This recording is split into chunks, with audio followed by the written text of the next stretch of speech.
From Katu and Willamette University, this is Your Voice, Your Vote with Steve Dunn.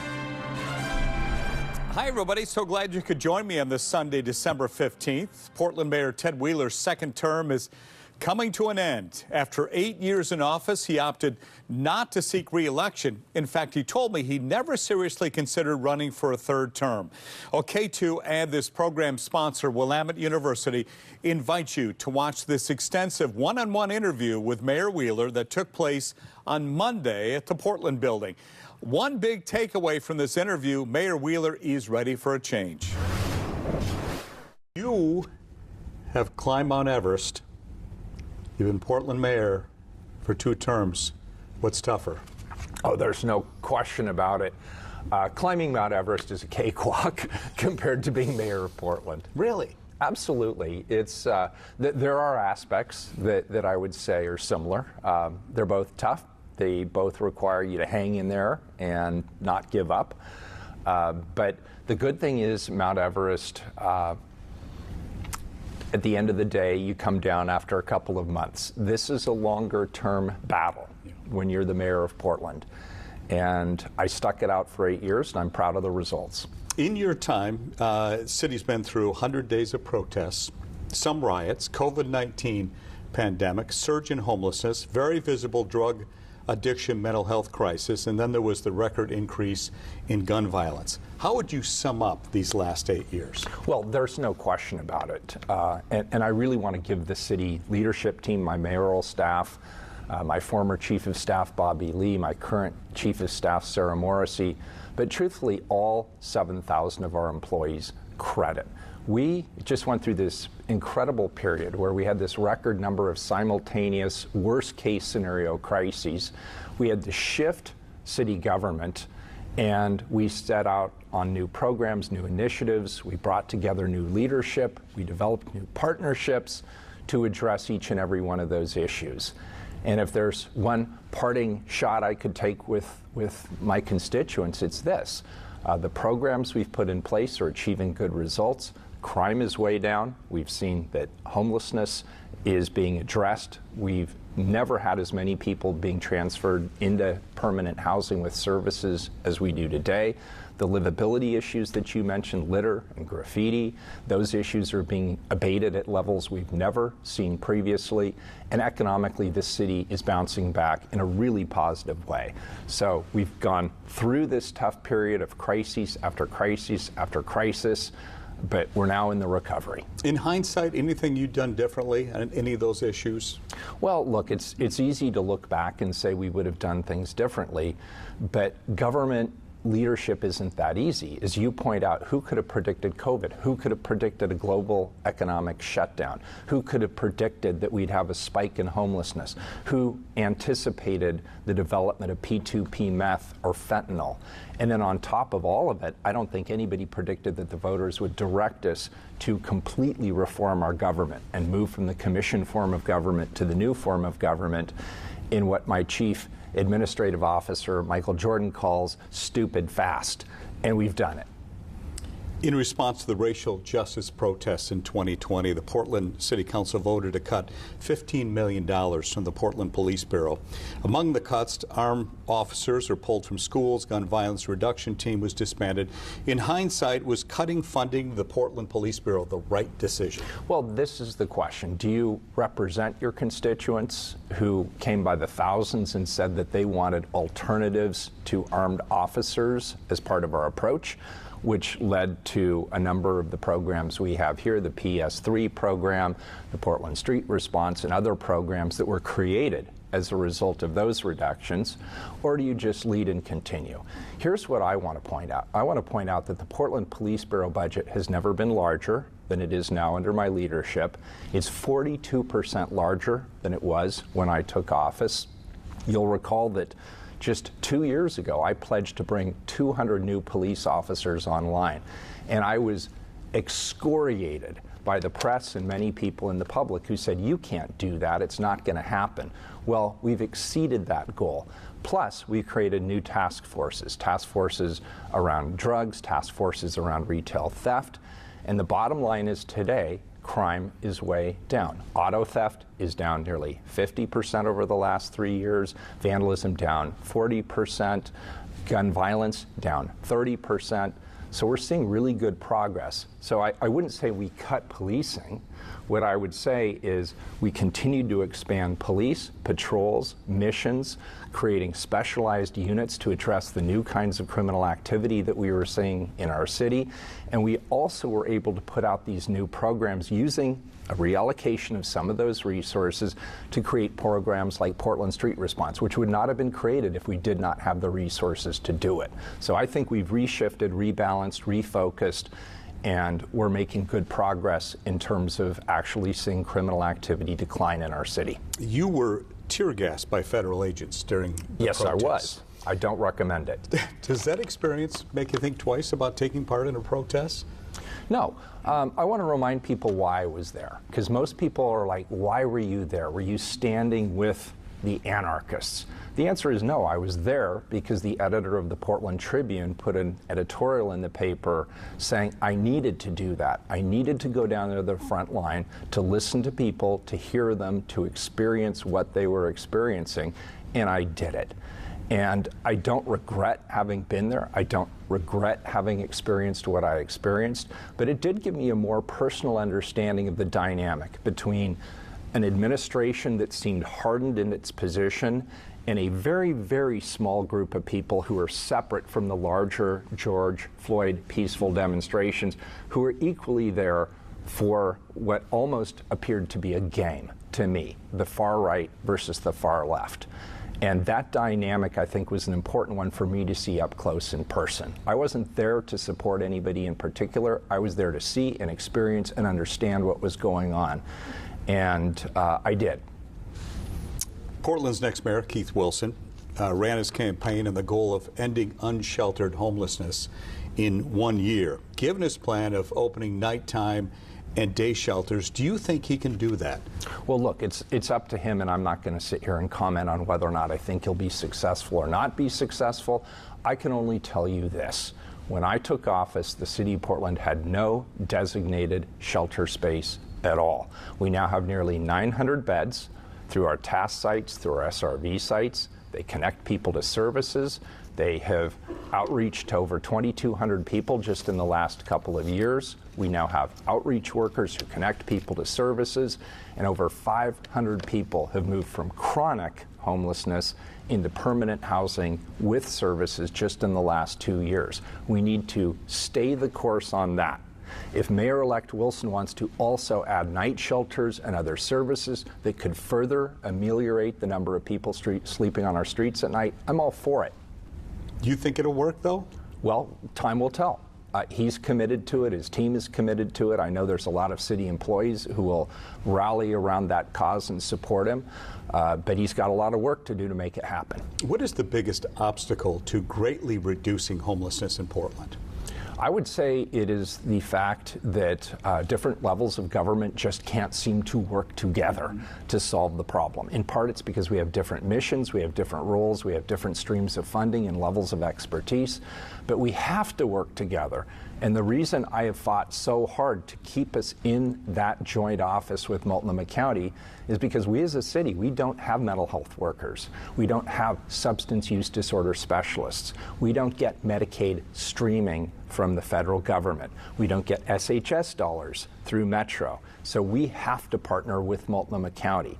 Similarly, Multnomah County has to understand that the city of Portland is responsible for public safety, for public right-of-ways, for ensuring that our parks and green spaces are clear, that folks with disabilities can access sidewalks without impediment. They have to understand we have an enforcement role, and we have a public safety role, and we have a cleanliness and livability role that we have to be successful at. So these two different governments that always seem to be at loggerheads need to work together. And I am very happy that after many years, we finally have a homeless action response plan that has hundreds of identified specific strategies that will be publicly vetted, that we have to be held accountable for. And the county is now working with us on the task sites and the SRV sites to make sure that we're successful getting people off the street. Would you say you're on the same page? I feel like it's better. Would you say you're on the same page now? I would say we're closer, at least we're reading the same book. I'll put it that way. And that, I know that sounds ridiculous, but it's a huge step forward from where we were just a couple of years ago. And I believe going forward, this new mayor and this new council are well set up to work together and collaborate with Multnomah County. But at the end of the day, when people look back on my administration, the question is, did it work or didn't it work? As Mayor Wheeler gets ready to leave office, what he considers his accomplishments and his regrets.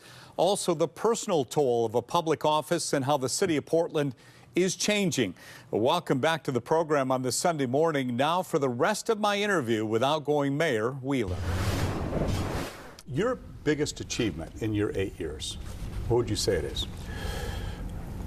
Hanging in there, holding the line and not quitting at a time when we were facing so many different crises, and frankly, people were very, very unhappy.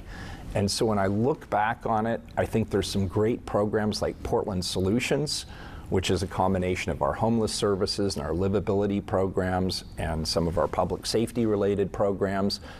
My former chief of staff, Bobby Lee, was very instrumental in helping us set that up. The results have been very good.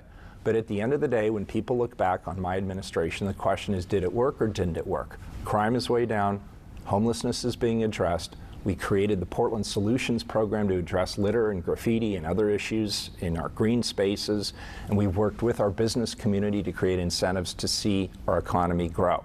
And on that last point, PDX just had its best year since 2019. Hotels are seeing occupancy rates that they haven't seen since pre-COVID. The street activation, the traffic, the foot traffic we're seeing on our streets is way up. Our economy is turning too, so it's not just public safety and homelessness and livability. We're seeing those really strong green sprouts around Portland's economy recovering. Biggest regret? I think the biggest regret for me is maybe kind of a personal regret. I would have liked to have spent more time on MLB, Major League Baseball, coming to Portland, the Keller Auditorium rebuild, working with the folks at OMSI on their master plan, some of the big visionary, dramatic changes that mayors typically get to work on. I certainly had a role and a leadership role to play in all of those, but my time as mayor has really been focused predominantly on crisis management.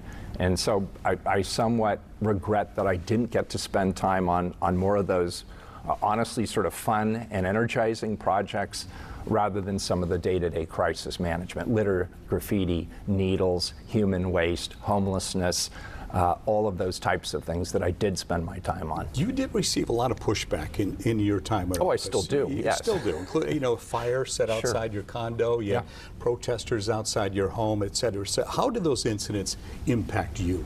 Well, I can say personally, I would be lying if I sat here and said it had no impact. Of course it had an impact. When people come to your home and try to destroy it, when people slash your tires, when people try to follow your child to school, when people stand in front of your house with firearms, all of those things obviously take a personal toll. How tough was this job on your personal life? Well, it's all consuming. I would say it's a mixed bag. Obviously, I got divorced over the tenure of my time as mayor. I can't sit here and honestly tell you it was because I was mayor I got divorced. There were other issues related to that, and if Katrina were here, I'd say I certainly take my share of the blame for that. She did her best, I did my best, but it wasn't good enough. And like many people in our community, we walked away from that marriage. But I also met a lot of really interesting people that I would not have met but for the fact that I served as mayor. So it was a mixed bag. How excited are you to be leaving your job? Honestly, very. Yeah. And it's not because I don't like being mayor. It's not because it isn't a meaningful position. It is. But frankly, I'm a little on the burned out side. I've been in elected politics now for 18 years. My daughter, coincidentally, just turned 18 years old, and I'm looking forward to spending a little bit of time with her. I'm not retiring. As people who know me know, I have a very short attention span, so I predict I'll be jumping back into something else fairly quickly. It will not be elected politics. It may not even be anything related to government. I may go back to the private sector, but I'll be doing something. Did you ever consider running for a third term? Was that ever? No, that never was a serious consideration for me. If there was any reason why I would have, it would have just been to see, the trend lines are all moving in the right direction. It would have been nice to see those things continue. As I say, it would have been great to see through the MLB, because I do think Portland will be awarded the MLB franchise for the West. I do, actually. The Keller Auditorium, some of the other master plan developments, it would have been fun to see those through. But honestly, I think this is a good turning point. With a new form of government now in place, I think it's appropriate that we have new leadership, new people coming in with fresh ideas, new perspectives. Do you feel you've made Portland a better place to live? I think I made Portland a better place to live in the new environment in which we all find ourselves. Portland government was just fundamentally not set up to address the kind of public safety, homeless livability, and economic issues we've experienced. We had to reinvent government, retool government to address those issues, and I believe we've done so, and the results show that those decisions were positive decisions for our community. So I feel glad in that sense. But Portland, let's be honest, it's a very different city than it was when we were growing up here so many years ago. It's a big city with big city problems. We're in a more dynamic environment. And city government, I think, as I leave, is now well-tooled and well-resourced to be able to address those problems effectively. So what is next for you? I mean, is there any chance you sit out for a few years and say, I will run for governor? Is that a possibility? I cannot see the future, but right now, honestly, I want to do something different. I didn't think I'd be in elected politics for 18 years. I had a really good life, a really interesting career in the private sector prior to running for Multnomah County Chair all those years ago, and I'm looking forward to doing something different. Major League Baseball, perhaps? Well, if they came calling, is that something you would consider? If I had a throwing arm, which unfortunately I absolutely you want to be not. working with the folks who are bringing baseball here, is that something you would consider? Well, yeah, sure, I would. And I'll be there cheerleading in some capacity. They already have a good team at the Diamond Project. I think the city employees who are working on that program so hard are the right people. So I'm not sure what personally I could offer other than continuing to be a cheerleader and supporter of their efforts, because this time is different, folks. They are on to a good program. We are highly competitive with the economic interests of the league in mind. We have proven ourselves to be a major league city that will support a team, and now we have the investors who are ready to step up and commit to the city of Portland, and that's like a $2 billion commitment. So I feel very, very good about where we are. Final question, parting words for Portlanders. Well, just this, it's been an honor to serve. And it hasn't been easy for Portland. It hasn't been easy for me, but I'm glad that I was entrusted with this responsibility to help see us through this period in history. And I will always be thankful to the people of Portland for giving me that opportunity. Thank you for your time. Thank you. Best of luck to you. Yeah, thank you. Appreciate it. Jim Moore, as always, great to have you here, Jim. Good to be with you. We just saw our interview with Mayor Ted Wheeler. Served two terms as mayor, and the three previous mayors only ran for one of them. What does this tell you about that particular job, Jim? It's a tough job, and we've known that for a while. You know, we had Vera Katz in there for 3 terms, and then ever since, everybody has gotten in and said, this is hard. Remember, it was a big deal that Wheeler was going to run for a second term. We didn't know if he would or not. He finally said that he would get in. The problems of a big city are tough. They're really tough right now. We see this across the country. And so Portland is no different. Ted Wheeler was a politician of his time. He was a politician who was there. The people selected him, but he's leaving saying, I'm done with this. It's a really, really hard job. How do you think Wheeler's time in office will be remembered, Jim? I think there's going to be 2 main things. The first one we're not really talking about right now, and that's simply dealing with COVID. Remember, COVID was a real issue for local governments, talking with your public health people, guiding businesses, helping the people who were trying to get face masks, all of that. So we'll eventually come around and look at that and say, wow, that was pretty amazing. But I think the thing that people are thinking about right now, the number two thing, is the big issues, especially homelessness, and what do you do about that? The idea that Portland is not the city that it once was. I think that'll be really what people think about when they think about Ted Wheeler and his successes and failures in dealing with that. Always fascinating to talk to you as well, Jim. Great to see you. I like your glasses, too. Are those new? Those are relatively new. It's, Christmas, get a little green in there. Looking good. As always, Jim, thank you. And thank you for your time this morning. Thanks for watching me as well. Only 10 days until Christmas. 2024 is going by fast. Enjoy the rest of your weekend. I'll see you tomorrow on the news.